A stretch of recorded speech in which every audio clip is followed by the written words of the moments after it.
Hey Saberland, John from Sabers Forever. I'm doing this video today to show off a commission that I just recently finished. This video is going to actually serve as the end user guide, so I'm going to go through how to open it up, how to use it, what's in it, all that. This is a KR Sabers Qui-gon Jinn Deep Groove, beautifully made. I mean, absolutely stunning, all of it. And very happy with the install. So this is a NeoPixel lightsaber with a crystal focus 10 in the single button configuration. And I'm just going to start by showing off the features of the saber, and then I'll get into all the boring stuff later. Your emitter is, well, locked on. Your pommel can unscrew. It's vented for sound. And you have your single power button here. And then your blade retention screw is back here. So you're going to loosen this. We're going to stick the blade in.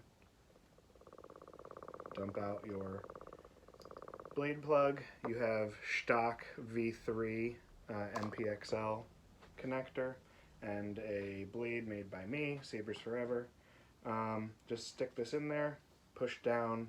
The fingers inside are spring loaded, so keep some tension while you tighten this, and then just give it just tighten it a little bit, maybe like a half turn once you feel some pressure. To turn it on, just I double tap it. I double tap the button. If you hold the button, it'll actually turn on into font selection. So first font on here is Qui-Gon by Queso. So tap on to turn on, hold to power off, tap while on for blasters. So tap on. No. We'll handle this. I went back to sleep. I talk too much.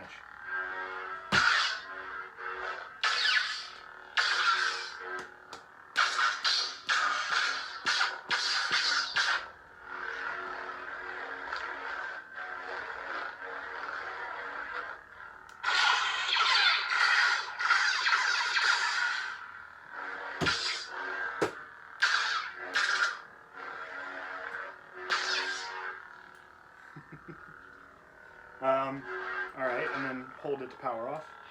So it has smooth swing and accent swings, blasters. For lockup, just hold the power button on a collision.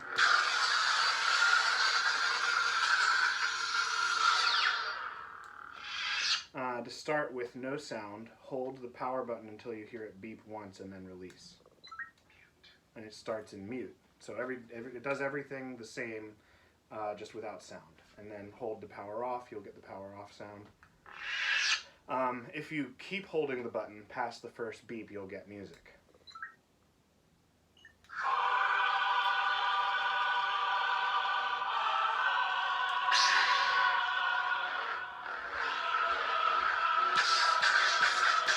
Force abilities,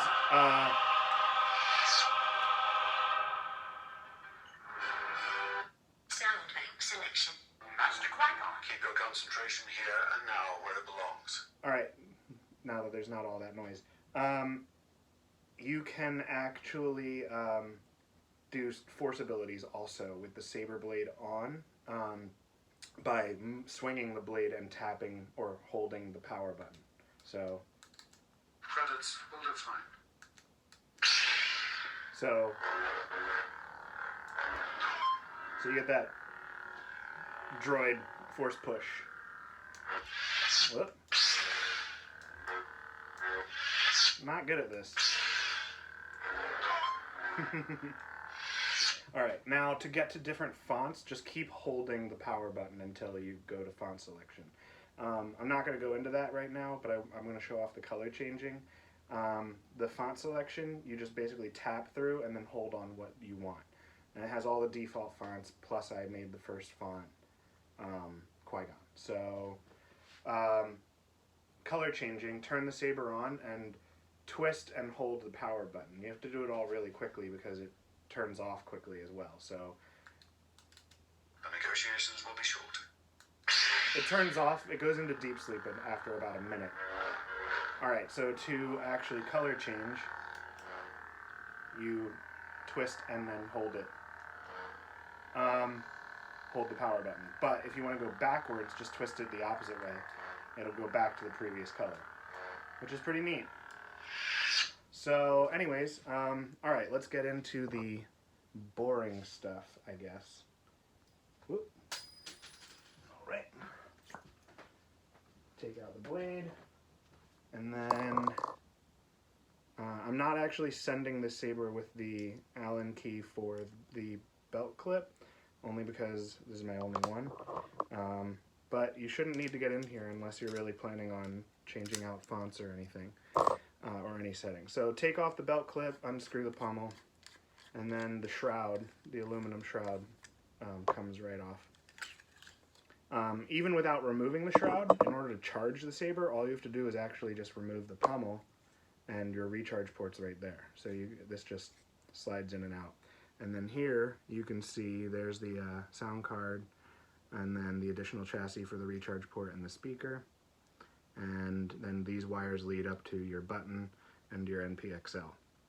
So this chassis is designed so that you can actually get the SD card out through this little slot. It's really hard. So I left this loose. This is a floating chassis. It's very tight. So you can just float this out. You can pull the whole chassis out, as you can see. And I left plenty of room for the wires, and everything is tight. Any moving wires are set in place with hot glue. It's a good one. But that stuff just will not move. So you'll be good. You can take it out. You can take this chassis out completely. And then the power buttons, actually the battery's here.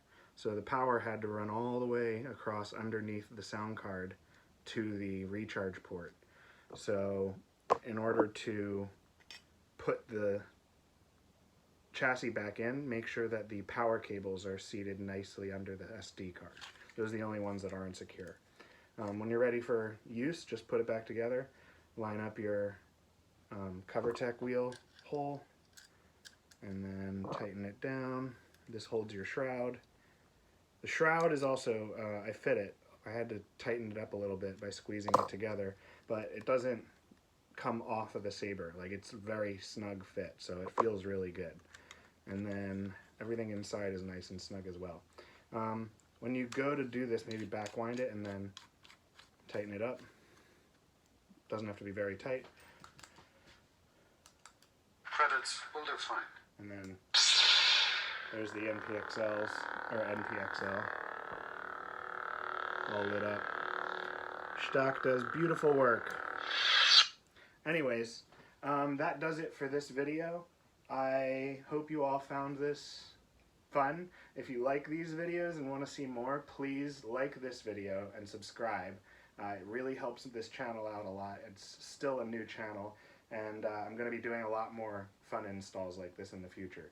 So help me out. Like and subscribe, and I'll see you in the next video. May the Force be with you.